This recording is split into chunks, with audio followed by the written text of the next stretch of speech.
Hola amigos del Observador, buenas tardes. En medio de la agenda apretada en que estamos y de cara a lo que viene, hay una elección en Estados Unidos que definirá el pueblo norteamericano, pero que nos impacta a todos y todas en el resto del mundo. Costa Rica no es la excepción, tenemos una cercanía geográfica, pero también tenemos una alta dependencia económica con inversiones directas, con turismo, y es por eso que la elección que hagan los estadounidenses en cuestión de un mes nos impacta a todos y todas. Para conversar del tema, para analizar cómo va esta elección, nos acompaña hoy doña Nuria Marín. Buenas tardes, doña Nuria, en su versión de analista. Muy buenas tardes, Tomás. Un gran gusto a todos los que nos están viendo por Facebook Live en estos momentos. Realmente la elección se dice que es el próximo martes 3 de noviembre, pero en realidad la elección ya empezó por los sistemas complejos que tienen los Estados Unidos en términos de que son 50 estados más el Distrito de Columbia y cada estado define cómo se puede votar. Ya hay estados que empezaron su voto tempranero, como en el caso de Minnesota, que comienza 45 días antes, y algunos otros estados, y este es un tema que estoy segura vamos a hablar, ya se están emitiendo un sistema de voto que ha generado pues preocupación, como es el caso del voto por correo. Ok, dentro de todo el sistema diferente que tiene Estados Unidos para elegir a su presidente, doña Nuria, un detalle fundamental histórico es el de los debates. Cumplimos 60 años del famoso debate entre Nixon y cambió la historia del debate político, y anoche tuvimos el primer debate de la elección del próximo noviembre. Le pregunto, ¿qué pasó anoche? ¿Cómo podemos dimensionar algo que terminó siendo más bien casi para las redes sociales más que debate político?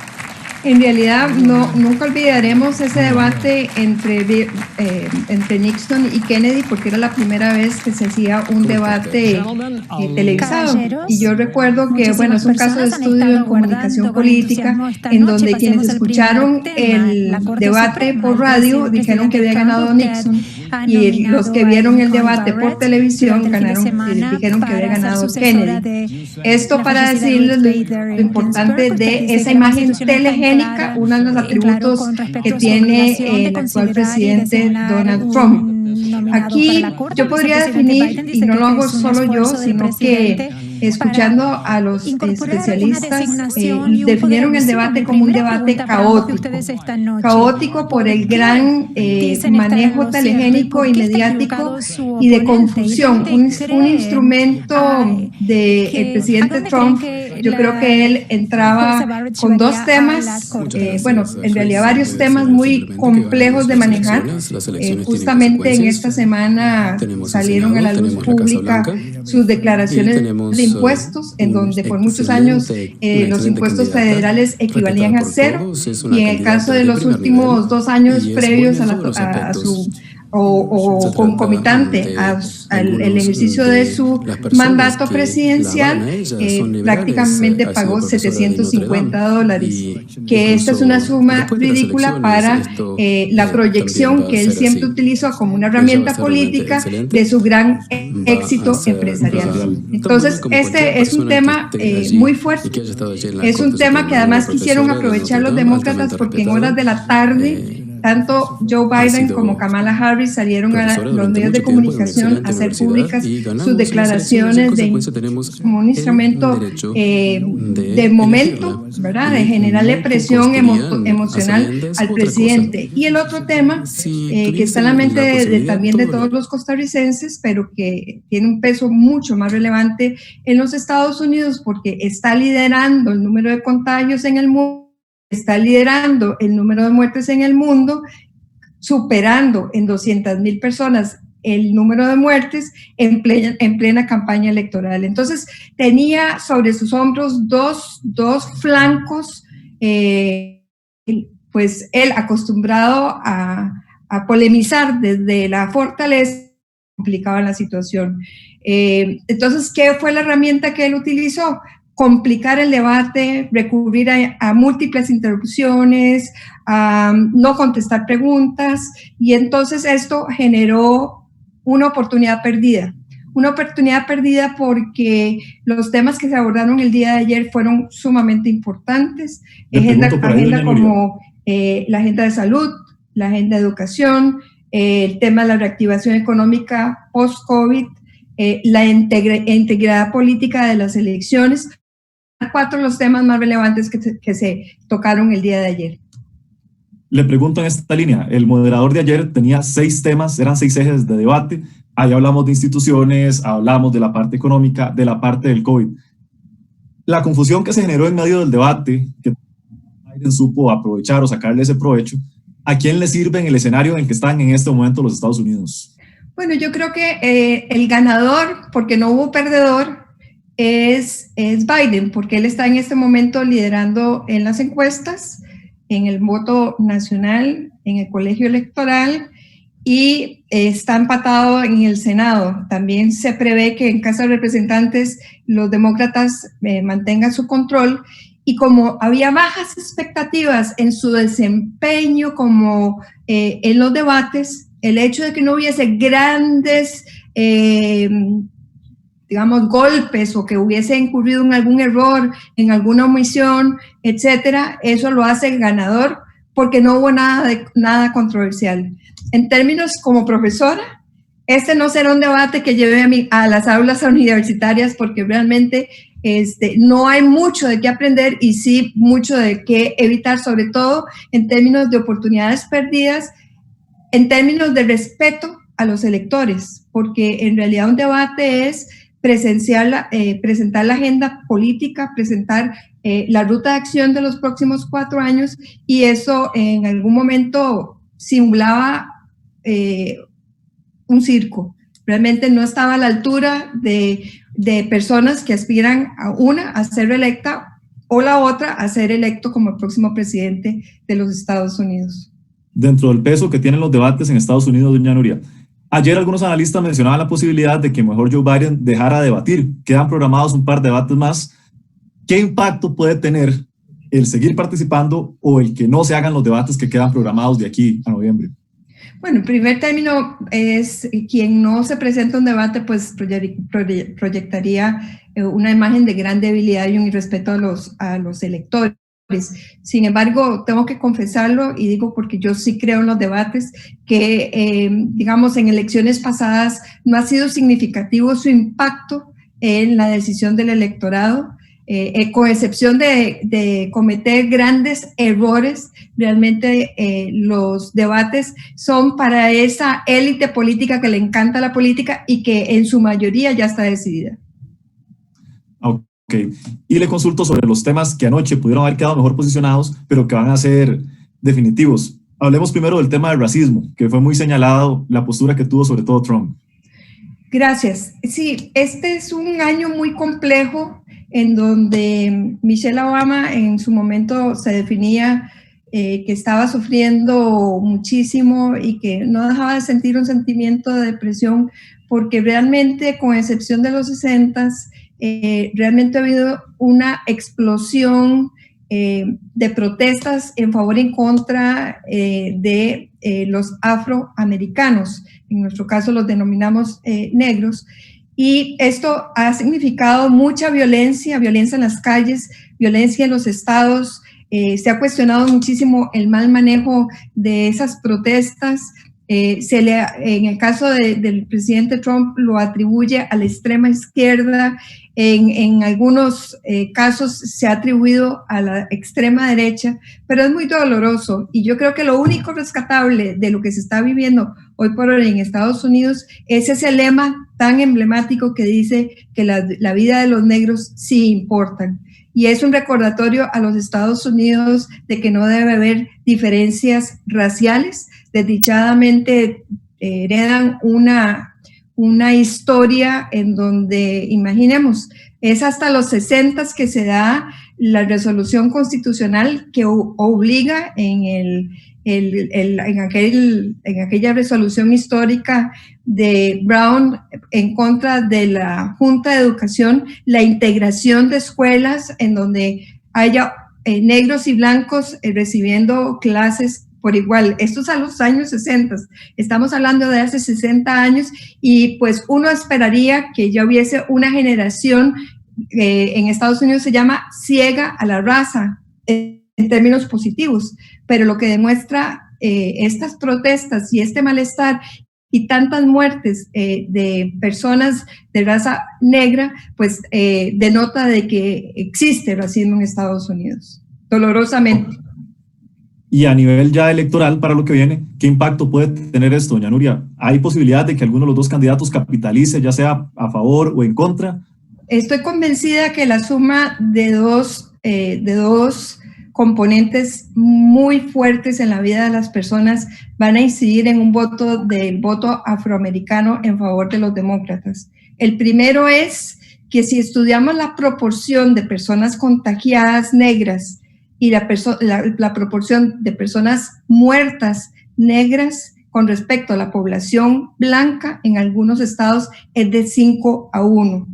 Esto realmente es la punta del iceberg de ese racismo y de condiciones en desigualdad que vive la población. Y en términos de la pérdida de los empleos que se pasó, este es un año de extremos, se pasó en enero de un histórico 3.5% de desempleo, que es histórico, y esto hay que reconocérselo hasta ese momento al presidente Trump. Esto se disparó a 10.2 y afectó, dichosamente ya viene de bajada a un 8%, pero está afectando con mayor fuerza a los afrodescendientes y a las poblaciones más vulnerables. Dicho sea de paso, esa desproporción es menor en el caso de los hispanos con respecto a la población afrodescendiente, pero en el caso de los hispanos con respecto a la población blanca es mucho más alto. Entonces, la proporción puede, no recuerdo exactamente las cifras, pero es de 2-1 en términos del manejo del COVID. Y destaquemos aquí otro grupo demográfico bastante importante en esta elección, que van a ser los hispanos. En los últimos 30 años había sido un porcentaje más creciente y más creciente. Ahora suele ser la minoría más... Es la minoría hoy por hoy más importante, siempre fueron los afroamericanos y ya ahora con un 18% son la minoría más importante de los Estados Unidos, con una particularidad de que hay ciertos estados en Estados Unidos, de los 50 estados más el Distrito de Columbia, los estados no tienen igual peso en el resultado de las elecciones, no por el número de electores, sino porque los que verdaderamente pesan son los que no están definidos. Por ejemplo, California tiene 55 votos electorales, pero tiene una inclinación que ya no es reversible en esta elección en favor de los demócratas. Pero si tomamos una Florida, en donde el número de hispanos es casi que ronda el 30%, y Florida ha decidido, Florida y otros estados como Ohio, Michigan, Pensilvania, han decidido las elecciones, tiene un peso más allá de los 29 votos electorales. En esta elección particularmente hay que ponerle mucha atención a un estado que era tradicionalmente rojo, republicano, que es Texas. A mí me sorprende muchísimo que hoy por hoy en esta elección es un cambio significativo. Es un estado que no se le da como innegable triunfo a los republicanos, sino que se define como un estado inclinado hacia los republicanos, pero solo el definir ese estado inclinado al estado, ya eso denota una pérdida. Otro estado importante, Arizona, es un estado que en este momento se está inclinando a los demócratas y que fue decisivo en la elección pasada. Y tiene una población, tanto Texas como Arizona como Florida, tiene un alto porcentaje de población hispana. Primero voy a comentarle a quienes nos están siguiendo en redes sociales que si tienen a bien enviarnos sus preguntas, las vamos a recibir y las analizamos con una experta como doña Nuria de una vez. Y quería, doña Nuria, que profundicemos en estos estados denominados Swing States o estados veleta. Ya usted nos menciona el caso de Florida, el caso de Texas. Hay estados donde los partidos ni siquiera hacen campaña porque se dan o por ganados o por perdidos. Está el caso de Nueva York y el caso de California para los demócratas. Están los estados centrales de Estados Unidos donde los republicanos comúnmente han dominado. Después del debate de anoche, ¿usted ve que los mensajes lanzados están enfocados en algunos de esos estados que van a ser victorios? Son los estados, en este caso, y hubo menciones, por ejemplo, en el caso de Trump y en el caso de Biden, una especial atención y mención de que iban a ser ganadores en los estados del medio este, que son los estados conocidos como los estados industriales, que son los estados que al final de cuentas le dieron el triunfo en el 2016, claro, por un porcentaje pequeño, de 1 o 2%, pero que a la postre fueron los que realmente le dieron el triunfo al presidente Trump, porque llegó con un discurso muy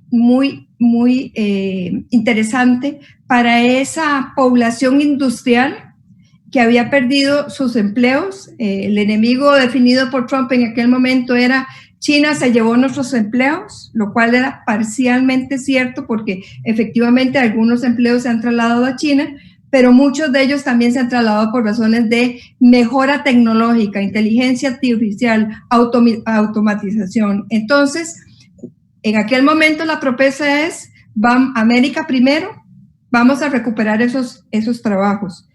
Estados Unidos efectivamente ha recuperado muchísimos empleos, ha creado muchísimos empleos, esto todo pre-COVID, pero no necesariamente la promesa para ese sector manufacturero ha sido cumplida.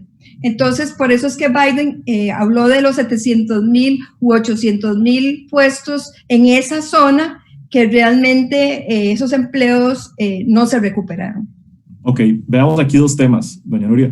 En el primer caso, Trump, antes de la pandemia, como usted bien lo señala, él se guindaba del éxito económico y sobre todo la regeneración de los empleos. ¿Qué le hizo falta a Trump, sobre todo prepandemia, para que ese discurso de éxito económico terminara de calar, para que pudiera capitalizar todo arrolladoramente, como se pudo esperar en algún momento? Y de parte de... Bueno, es que el Estados Unidos de febrero del 2020 le hubiese dado el triunfo innegable porque la carta más fuerte era el buen estado de la situación económica en los Estados Unidos. Después del COVID, esa carta tan fuerte que tenía bajo la manga el presidente Trump la perdió por dos razones, que eso no significa que yo le esté dando el triunfo a Biden. Yo siempre he dicho que una semana en política puede pasar cualquier cosa, entonces anticiparse con tanta antelación a un resultado electoral es un poco irresponsable. Sin embargo, hoy por hoy, hoy la balanza se inclina a Biden porque está de por medio que la economía se vino a, se afectó muchísimo con el COVID. Por otra parte, otro tema importante es que no se ha logrado ese difícil equilibrio entre reactivación y manejo de COVID. Se une a que ha habido un mal manejo de COVID y además, en lo particular, se le señala un manejo veleta o, si se quiere, yo lo calificaría de irresponsable del manejo del COVID, en términos de la imagen que proyecta. O sea, se desnudó por las grabaciones que recibió Bob Woodward, que es un muy respetado periodista, en donde ahí mismo él tiene grabado que el presidente reconoce la magnitud del problema, del virus, pero que no lo quiere hacer, no lo quiere evidenciar al público, porque esto, según él, genera pánico.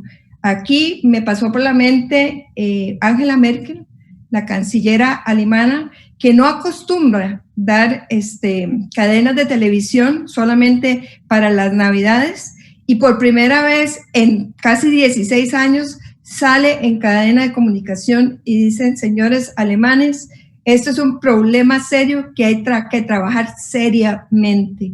Mientras que en los Estados Unidos y otros países del mundo, diferentes, jefes de Estado, pero sobre todo en el caso de Trump y en el caso de Reino Unido, se mandan señales que generan confusión en la gente. ¿Debo ponerme la máscara? ¿No debo ponerme la máscara? ¿Es grave? ¿No es grave? ¿Se debe mantener la economía abierta? ¿Se debe mantener la economía cerrada? Recordemos además la manifestación del presidente Trump, que anunciaba con bombos y platillos el hecho de que la pandemia se terminaba el domingo de Semana Santa. Sí, volvemos en mayo, era el discurso en ese momento. Exacto. Que más bien empeoró. Le pregunto en esta línea, retomemos también el COVID, sigamos en esto. Ayer se mencionan algunos temas, la promesa de la vacuna anda por ahí. ¿Qué elementos van a definir este tema del COVID en las semanas que quedan? ¿Qué está más posicionado? Por una parte está la manifestación del presidente Trump, que doy el beneficio de la duda de que sea cierto, que él tenga información que no tenemos el resto de las personas. Y bueno, si aparece la vacuna y puede garantizar al pueblo estadounidense el acceso con prioridad sobre otras naciones, pues obviamente eso sería un golpe de efecto electoral muy fuerte. Sin embargo, también hay que escuchar a los científicos y especialistas en la materia que dicen que es improbable que exista la vacuna y creen que va a ser en el mejor de los escenarios en el primer trimestre del próximo año, y que hay toda una logística involucrada en distribuir esa vacuna. No es fácil vacunar a 7,000 millones de personas en el mundo. Ok. Y luego, en contraposición al tema económico, al tema de generación de empleo, viene entonces la crisis que empieza a golpear a Estados Unidos, sobre todo por desempleo, y esto abre la puerta para volver a los temas sociales, donde los demócratas sí tienen más terreno recorrido. Ayer resucitaban las polémicas por el Obamacare. ¿Es factible que esto termine de impulsar la candidatura de Biden? ¿Qué elementos? Sin duda alguna, el tema salud es fundamental. Y aquí tenemos que introducir otro tema que pareciera que no tiene nada que ver, pero tiene muchísimo que ver, que es la integración de la Corte Suprema de Justicia. En estos días, el presidente ha corrido a nominar a una posible abogada para sustituir la muerte y el puesto. A mi criterio, yo soy una gran respetuosa de Ruth Ginsburg, a sustituir el puesto de Ginsburg desde la óptica del presidente por una promesa que le hizo a su base republicana, porque ellos no creen en el Obamacare. Ellos no creen en el sistema de salud y dicen que eso encarece el sistema de salud.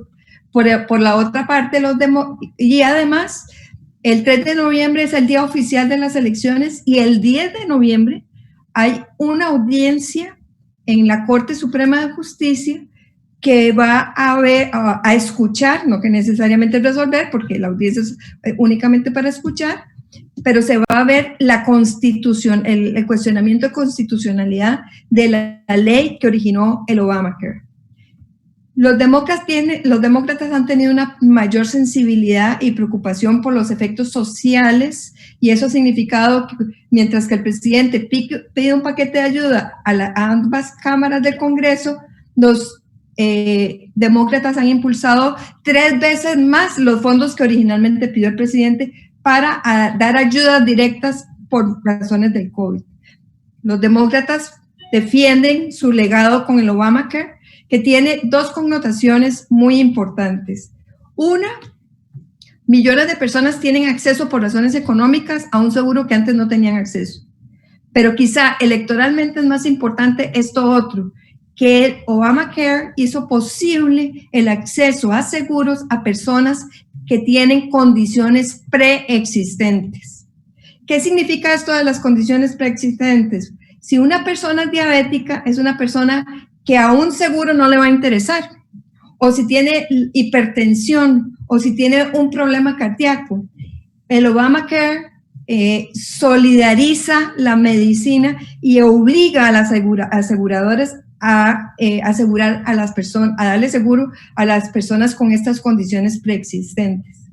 Esto me parece que se ha convertido en un tema sensible para los republicanos, porque hace menos de una semana los republicanos presentaron en la corriente legislativa un proyecto que solicita que, aunque se traigan abajo el Obamacare, siempre se mantenga el seguro para las personas que tienen condiciones preexistentes. O sea, y eso se lo dijo Biden a Trump el día de ayer, ya han detectado de que hay una preocupación de un porcentaje importante de la población que dicho sea de paso, el tema de salud en Estados Unidos es un tema que atañe a un alto porcentaje de la población por los problemas de obesidad, por los malos hábitos, etcétera, etcétera, que podrían perder su seguro producto de de traerse abajo el Obamacare. Le pregunto, doña Nuria, por la parte institucional de Estados Unidos como tal, más allá del poder político, con las candidaturas de hace 4 años, con Trump por un lado y con Hillary Clinton por el otro, donde cada sector tenía sus reservas sobre cada uno, estaba la esperanza de que ganara el que ganara, siempre estaba el marco institucional de los Estados Unidos que podía servir como el contrapeso. 4 años después, ¿esa institucionalidad sigue siendo tan fuerte con todo lo que ha pasado? Bueno, yo creo que sí y no. Sí, porque muchas de las iniciativas que ha propiciado el presidente Trump han sido las cortes las que lo han parado seco. Un ejemplo, el más reciente, la obligación de tener que publicitar sus declaraciones de renta. Pero también en términos de política migratoria, muchas de las medidas que ha querido tomar el presidente Trump, por ejemplo, hay una población que es una población de jóvenes que vinieron de la mano de sus padres con menos de 16 años, menores de edad, que cruzan las fronteras ilegalmente, pero son menores de edad. Estos jóvenes que han recibido una educación, lo mejor de la educación de Estados Unidos durante escuela, colegio y muchos de ellos universidades, se les cataloga como dreamers. A estos dreamers, que aunque no tienen la nacionalidad, tienen un fuerte arraigo con Estados Unidos, probablemente ni español sepan. Digo español porque la mayoría de estos dreamers provienen de América Latina, México especialmente, pero también Centroamérica. ¿Qué pasa? Que el presidente Trump quería quitarles su estatus migratorio que le dio protección durante la administración Obama. No es una protección legislativa, es una protección ejecutiva, y el presidente Trump trató de quitárselos. Entonces sí, hay un tema de que la institucionalidad ha funcionado. Lento, pero ha funcionado. Sin embargo, ahora viene una prueba de fuego. ¿Cuál es esa prueba de fuego? En el 2000 hubo una elección, la primera elección compleja, en términos de que el resultado del voto directo, que favoreció a Albert Gore por un poquito menos de 400,000 votos, no fue el resultado del colegio electoral. ¿Qué pasó? El estado de Florida se definió por 537 votos. 537 votos. El conteo que se hubiera recibido en Costa Rica en el Tribunal Supremo de Elecciones, un ente imparcial, no sucede esto lo mismo en Estados Unidos porque digamos, las autoridades electorales son político-partidarias. Esa elección al final resultó definida en la Corte Suprema de Justicia en el caso Bush versus Gore. Entonces, vean ustedes, en este momento, eso fue un solo estado. ¿Cuál es la preocupación?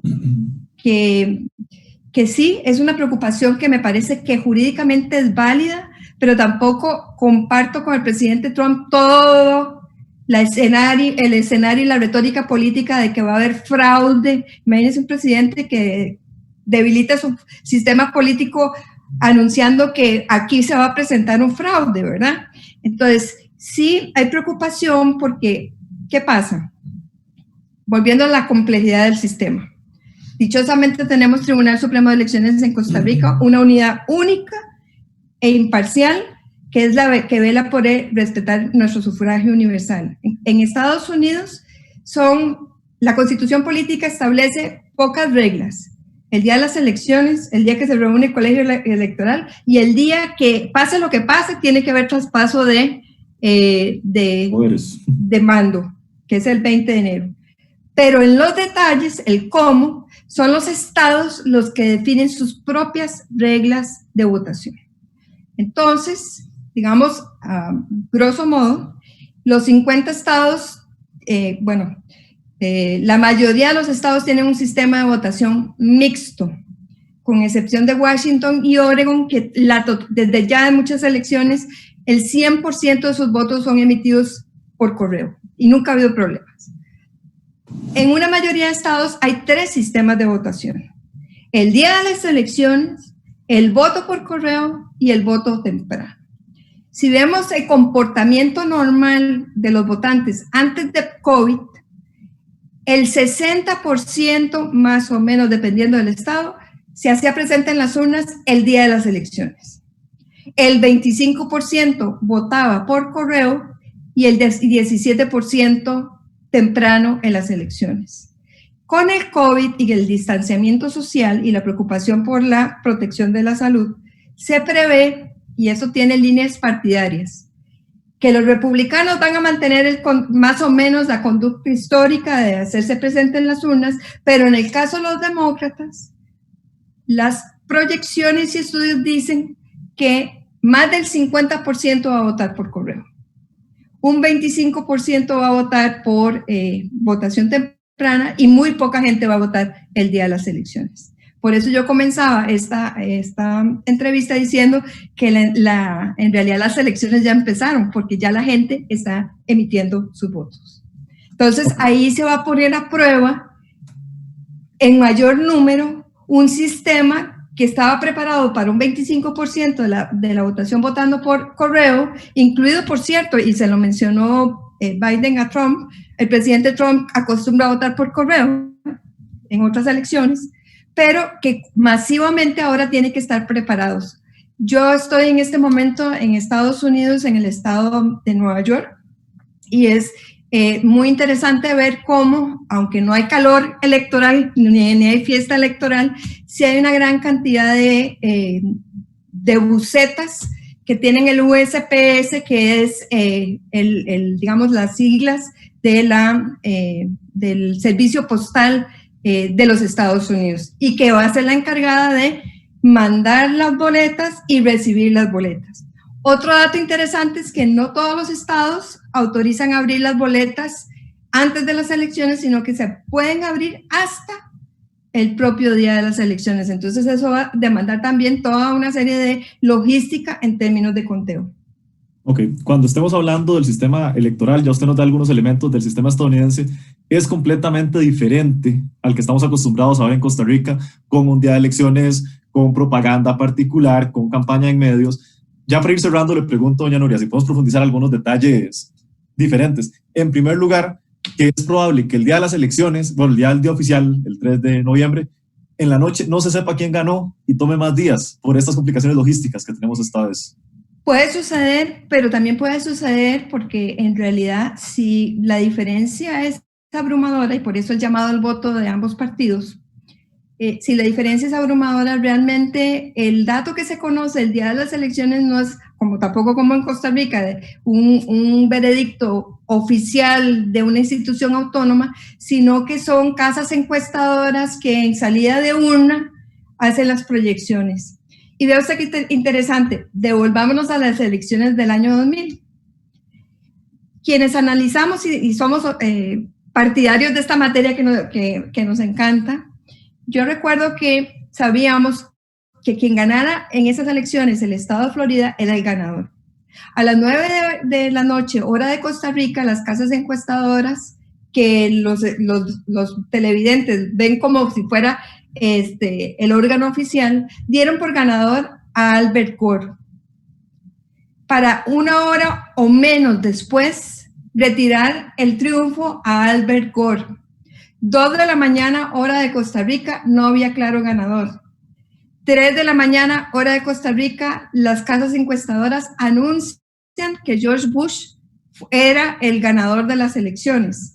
Y a las 6:30 de la mañana, hora de Costa Rica, le retira el triunfo que al final definieron hasta el 12 de diciembre del 2000 la Corte Suprema de los Estados Unidos. Yo creo que para quienes nos están escuchando el día de hoy, entender primero que a diferencia de Costa Rica, donde nosotros votamos y nuestro voto cuenta, y si una persona obtiene como mínimo el 40% y gana por un voto, esa persona es presidenta. Eso se llama voto directo. En Estados Unidos el voto es indirecto.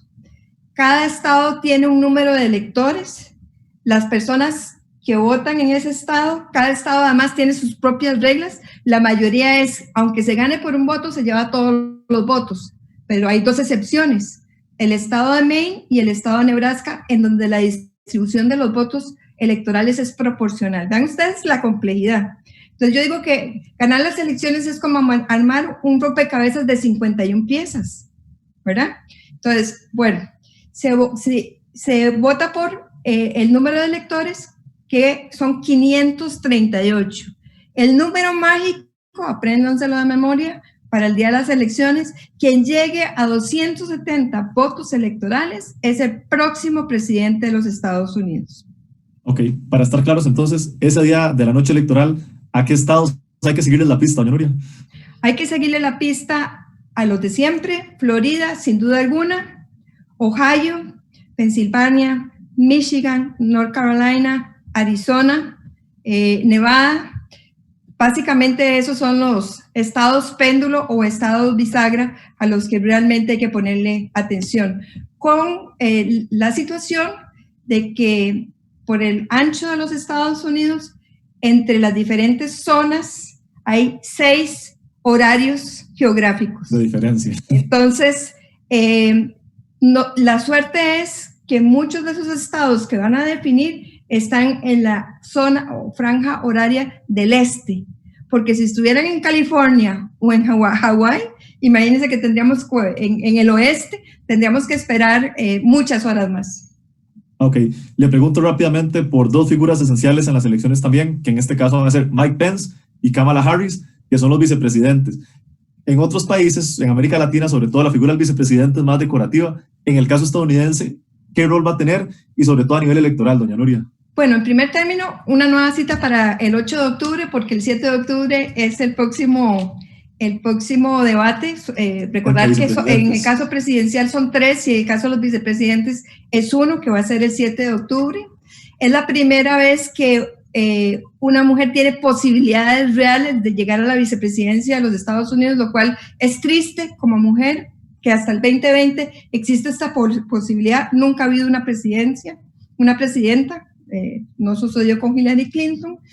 Muy importante, yo creo que en la mente, a diferencia de otros países, es que quien ocupa la vicepresidencia puede convertirse en presidente de los Estados Unidos. Ya esto sucedió en el pasado. Recordemos cuando cuando el vicepresidente Richard Nixon renunció, Richard Nixon también renunció y tiene que asumir el tercero al mando, que es él quien en ese momento ejerce la vocería de la Casa de Representantes. Entonces sí, Mike Pence o Kamala Harris pueden ser presidentes si le sucede algo a la cabeza de la papeleta. Pero en este caso hay un tema que juega a favor o en contra de Kamala, que es que se ha hablado mucho de la edad del candidato Biden. Sería la persona que llega en un primer mandato con mayor edad, con 78 años, y entonces la frescura y la juventud de Kamala Harris, de 55 años, está pensada para darle la seguridad a ese estadounidense de si le pasa algo a Joe Biden, Kamala Harris está preparada y con la experiencia para ser presidenta de los Estados Unidos. Y finalmente, doña Nuria, usted me contaba que está en este momento en Nueva York. ¿Cómo se está viendo en medio de la pandemia y en medio de las diferencias políticas que tiene Estados Unidos en este momento la campaña? Bueno, en Nueva York, que es un estado tradicionalmente azul, en esta elección no va a cambiar. Como le decía anteriormente, yo he estado en diferentes eventos importantes en la política de los Estados Unidos, y siempre se ha caracterizado porque los estadounidenses no viven intensamente ni apasionadamente la política como lo vivimos en Costa Rica y en otros países de América Latina, pero yo creo que los ticos tenemos el ADN democrático inyectado en nuestras vidas. Y realmente, sí, muy frío, no hay grandes manifestaciones en una u otra línea. Hubo cadena nacional el día de ayer, llovió, eso tampoco ayuda para efectos de un debate. En términos comerciales hay frustración porque hay un cierre y entonces hay ciertos comercios como por ejemplo los restaurantes que les permiten abrir, pero solamente pueden abrir al aire libre, lo cual significa restaurantes que están sirviendo, pocas mesas de restaurantes que sirven sobre así literalmente sobre la acera o sobre la calle. Yo creo que en eso les admiro su capacidad de que las autoridades hayan permitido esto, porque por lo menos les permite algún tipo de actividad económica. Hay tiendas como por ejemplo una muy cercana a nosotros como la Apple, en donde solamente se puede entrar con una cita previa. Eso algo inusual porque esa tienda es un ícono, parece en condiciones normales como un hormiguero de gente del mundo, llegando a ver lo último de los productos de Apple, y ahora solamente se puede entrar por cita. Así que sí, y esperando el 1 de octubre, en donde cambian las medidas, y una preocupación por lo que podría significar el invierno en una tercera ola en términos del COVID. Perfecto. Doña Nuria, muy agradecidos por la ayuda. Usted que está ahí de primera mano recibiendo información y con la experiencia que tiene, le agradecemos, la invitamos a que sigamos conversando. Faltan 2 debates, falta la noche electoral. En adelante, porque todavía no se sabe en qué va a terminar la elección estadounidense. A quienes acompañaron, muchas gracias, y recordarles siempre visitar observador.cr, donde está la historia bien contada. Buenas tardes a todos y todas. Muy buenas tardes. Muchas gracias.